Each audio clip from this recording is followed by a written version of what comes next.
Form पर आप सभी का पुनः स्वागत है। एक बहुत बड़ी और अच्छी खबर आई है। कोरोना वॉरियर्स के ऊपर जो हमले हो रहे थे, केंद्र सरकार उनके खिलाफ एक सख्त अध्यादेश लाई है। इस वीडियो में डिस्कशन करेंगे अध्यादेश की जरूरत क्यों पड़ी और ये अध्यादेश क्या होता है, किसके द्वारा इसको जारी किया जाता है और कितने समय तक ये कायम रहता है। ये संपूर्ण जानकारी आपको इस वीडियो में मिलेगी। और ऐसी बात भी करेंगे कि जो कोरोना वायरस के जो कोरोना वॉरियर्स थे उनके ऊपर जो आक्रमण कर रहे थे, हमले कर रहे थे, उनके खिलाफ कितना सख्त हो सकता है ये अध्यादेश।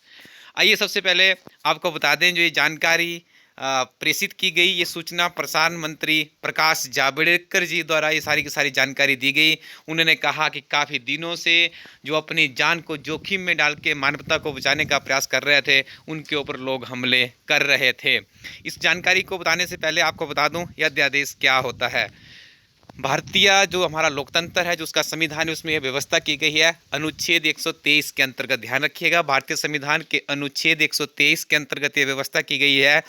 जो हमारी पार्लियामेंट है, लोकसभा और राज्यसभा का कोई भी हाउस यदि काम नहीं कर रहा हो, जैसे आजकल दोनों सेशन ऑफ है, ठीक है, ऐसी दिशा में देश के हित के लिए किसी जरूरी कानून को लाने की आवश्यकता हो तो ऐसा कानून कैबिनेट की मीटिंग में पारित करके लाया जा सकता है। और राष्ट्रपति द्वारा जब उसके ऊपर हस्ताक्षर कर दिए जाते हैं तो कानून, जैसे हमारे लोकसभा और राज्यसभा जो कानून पास होता है, उसी के समतुल्य वो कानून भी काम करता है। तो आप देख रहे होंगे काफ़ी दिनों से जो ये कोरोना वायरस वैश्विक महामारी पूरे देश दुनिया को उसने अपनी चपेट में लेके रखा है। तो भारत में बहुत ही हैरत अंगेज करने वाले कुछ घटनाएं सामने आई, जिसमें जो लोग पुलिसकर्मी हो गए या स्वास्थ्य कर्मी हो गए, जब कहीं किसी गले मोहल्ले में जा रहे थे तो वहाँ पे उनके ऊपर थूका जा रहा था, अश्लील हरकतें की जा रही थी, उन्हें मारा जा रहा था, जबकि वो लोग तो आप लोगों को प्रोटेक्ट करने के लिए ही आ रहे थे। तो इसके लिए देखिए सेंट्रल गवर्नमेंट ने बहुत स्ट्रिक्ट प्रोविजन किया है, ठीक है। इसके ऊपर डिस्कशन करेंगे। पहले मैं आपको बता दूं, जो अध्यादेश होता है ये सिर्फ एंड सिर्फ 6 सप्ताह के लिए ही वैलिड होता है। या देश के ऊपर कोई बहुत बड़ा संकट हो तो इसे 6 महीने तक बढ़ाया जा सकता है।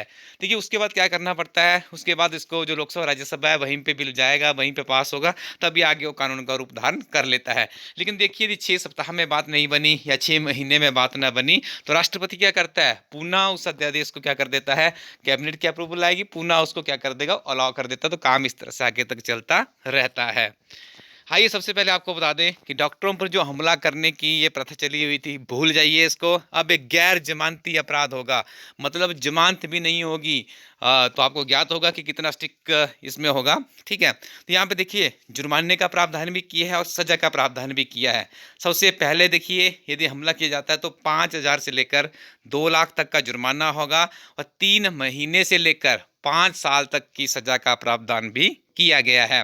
ये सारे फैक्ट्स याद रखिएगा। हाल ही में एक परीक्षा में जब कुछ दिन पहले पूछा गया था कि जो 3 तलाक उसका जो प्रोविजन था उसमें कितने साल की सजा का प्रावधान किया गया था। तो ऐसे ऐसे प्रश्न पूछे जाते हैं, तो आपको यहाँ से हर पॉइंट ध्यान से सुनना है और आप उसको नोट डाउन भी कर सकते हो। डॉक्टरों के ऊपर जो हमला किया जाएगा गैर जमानती अपराध होगा, 5,000 से लेकर 2 लाख तक का जुर्माना होगा और 3 महीने से लेकर 5 साल तक की सजा का प्रावधान किया गया है। ये किया गया है सिर्फ यदि छोटी मोटी वो घटना होती है, ठीक है। यदि कोई गंभीर केस सामने आता है, देखिए गंभीर केस में सरकार बहुत यहाँ पे सख्त दिख रही है। गंभीर जख्मी होने पर, जैसे उधर चंडीगढ़ में आपने देखा था कि एएसआई का हाथ काट दिया गया था, तो देखिए गंभीर जख्मी होने पर 6 महीने से लेकर 7 साल तक की सजा का प्रावधान होगा और 1 लाख से लेकर 7 लाख तक रुपए का जुर्माना भी वसूला जाएगा। तो दोनों तरफ से आप इन पॉइंट्स को याद कर लें। और एक बहुत बड़ी आपको खबर दे दूं कि संपत्ति का भी नुकसान किया जाता है। जैसे आप लोग देखते होते जब कोई कर्मी अपने किसी व्हीकल में जाता है या डॉक्टर्स अपने कार्यस्थल की तरफ अपनी गाड़ी में जाती थी, उसको डैमेज कर दिया जाता है। तो देखिए डैमेज करने के बाद उसकी दुगनी संपत्ति के साथ में चार्ज किया जाएगा। अब जो लास्ट और अंतिम सबसे महत्वपूर्ण बात इस अध्यादेश की मुझे लगी, इसकी जो सुनवाई है, जो जांच करने की अथॉरिटी है, वो 30 दिन में पूरी हो जाएगी। तो मतलब देखिए 30 डेज में सब कुछ हो जाएगा।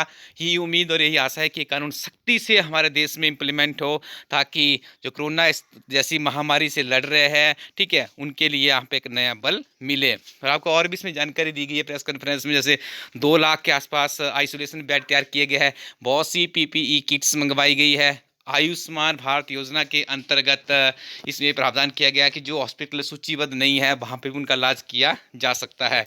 तो स्टूडेंट्स ये थी सारी जानकारी, और आपको बता दें हमारी टीम आप लोगों के लिए बहुत ही उत्कृष्ट अध्ययन सामग्री से लैस किताबें भी लेकर आई है। इसके लिए आप विजिट करें हमारी वेबसाइट hilastudyco.in। इस प्लेटफॉर्म पे आपको हार्ड कॉपी की फॉर्म में, सॉफ्ट कॉपी की फॉर्म में बहुत ही उत्कृष्ट किताबें उपलब्ध करवाई जाती है, जो कि अनुभवी अध्यापकों की टीम के द्वारा तैयार की गई है। इसका भी आप लोग लाभ उठा सकते हैं। Thank you very much. Keep watching इला स्टडी यूट्यूब चैनल।